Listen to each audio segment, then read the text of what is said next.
За сайн байцгаана уу? Зүү орох хоёдлыг эхнээс нь хэдүүлээ сурах гэж байна. За дээрээ нэг утас, доороо нэг утас буюу зөвхөн нэг утасанд нэг зүү сүвлөөд доошоогоо хатгаад за ингээд доор дээрээ нэг утас гаргадаг. За зүүгээ хатгаад хагас гаргаад нар зүү эргүүллээ. Нөгөө хумсараа дарлаа. За утсаа татандоо дарж байгаа утсаа татаад өмнөх нөхрөөгээ хийн. За энэ бол зүү оролт. За одоо дахиад харъя. Зүүгээ хагас гаргалаа. Ороолоо. Утсаа татлаа. Өмнөх нөхрөөгээ хийлээ. За хагас гаргалаа. Ороолоо. Утсаа татлаа. Өмнөх нөхрөөгээ хийлээ. Ерөөсөө үндсэн зүү оролт гэдэг маань үүнийг хэлж байгаа. За тэгэхээр баруун гар талд харагдаж байгаа тэгш зураас үүсэж байгааг бол нуруу гэж ярина. Бид нар монгол бичгийн нуруу гэдэг шиг одоо яг уртаа гарч байгаа маань гэдэс гэж харагдана. Тэгэхээр нэг юм бүрхий дугуй хэлбэр үүснэ нь гэдэстэй тал буюу гэзний хэсэг. Ардаа яг ороолтынхаа ард гарч байгаа тал маань тэгш тал маань нуруу байдаг бахнэ. За ингээд анхны одоо зүү оролт гэдэг маань энэ зүйлийг хэлнэ. За ингээд үргэлжлүүлээд явъя.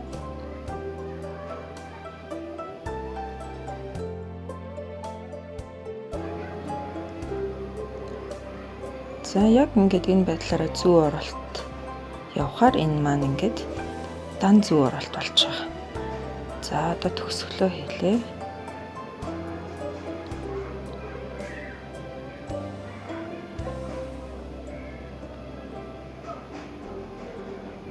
За зүү орохоо ерөөсөө мартаж болохгүй.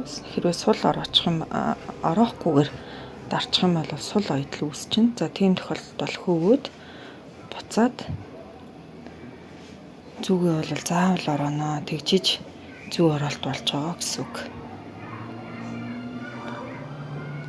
За одоо төгсгөлийг хийж гин. Дээд утсаа доошоогоо гаргалаа. За яг энэ дээр сүүлийн цагирга маань доошоо татагдчихж байгаа учраас нэг сул хатгалт хийгээд бөхөлж өгч байгаа гэсэн үг. За энэ маань ингээд нэг дан зүү оролт явлаа. За одоо хэдүүлээ. Араа зангидъя. За миний хувьд бол хөөгтгөөс сэргийлээд эхлээд хамтд нь 2 утсаа нийлүүлж бариад нэг зангидна. За эргүүлээд 2 утсаа салгаад хооронд нь нэг зангидаад за татлаа. За 2 дахь зангидлаа татлаа. За би бол ингэж бөхөлдөг. За зарим хүмүүс бол цаваг буюу наалтныхаа дундуур, торгоныхаа дундуур утсаа явуулдаг, зангиддаггүй гэсэн үг. За миний хувьд бол зангидаад дараа нь ямар нэгэн байдлаар хөөх асуудал үүсэхгүй юмыг яаж мэдэх вэ гэдэг байдлаар ингэж зангиддаг байгаа. За одоо дагнаас буюу 2 дахь хоног орж ирэх гэж байна. За утсандаа зүүгээс хөвөлсөн. Дээрээсээ доошоо хатгалаа. За инхээр доороо нэг утас, дээрээ нэг утас гарч байгаа. За доотлынхаа зүүтэй утсаа зүүгээ хагас гаргалаа. За мөн ялгаагүй нар зүү анх эргүүлсэн бол нар зүүг л эргүүлнэ. За ингээд мөн ялгаагүй зүү оролтоо хийн. За ингэж 2 дагнаас явж байгаа тохиолдолд зайг ерөөсө хооронд нь зай гаргаж болохгүй. Яг нэг хэмжээ бариад гидсний төгсгөл хэсэг дээр хатгаад ингээд зүү оролтоо үргэлжлүүлнэ. За энэ маань явсаар байгаад 2 өнгө нийлээд буюу уусч харагдана. Тэгэхээр 2 өнгөний дагнаас бол одоо оёгдож байна гэсэн үг. За заавал нар зүг ороо, нар буруу ороо гэсэн ойлголт байхгүй. Оёдлын явцад бол солбоо хийж байгаа тохиолдолд нар зүг буруу эргүүлээд аль альнаар нь оёод явдаг. За яг нөгөө анх яаж сурсан, анх гарт нь аль нь эвтэйхэн байна тэрүүгээрээ сурсан хүмүүс бол тэгээд дагнаад явцдаг. Миний хувьд бол анхнаасаа нар зөв ороод сурсан учраас нар зөв ороод явж байгаа.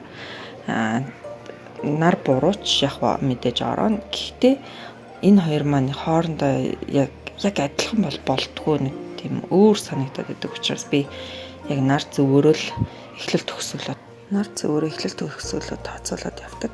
За одоо бол нуруу гидс гэдэг дараалтаа явсан байгаа.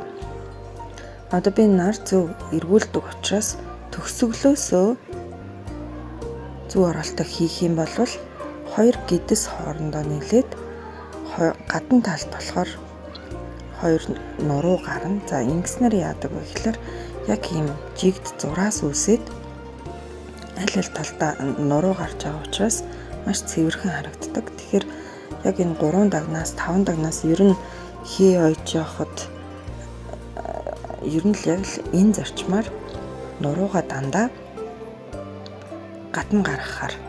За зөвхөн одоо нэг зөв оролт нэг утсаар л хийж байгаа хээнүүдийг бол яалтчгүй дотор талд нь гидсэн гарч таарна, гадна талд нь нуруу гарч таарна. Одоо ингэж дагнаас буюу олон өнгөөр ойж байгаа тохиолдолд гадна талд дандаа нуруу гараад гидс бол дотроо уулзах байдалтай ингэж явж байгаа. За тэгэхээр яг хоёр гидсийг хооронд нь уулзуулж.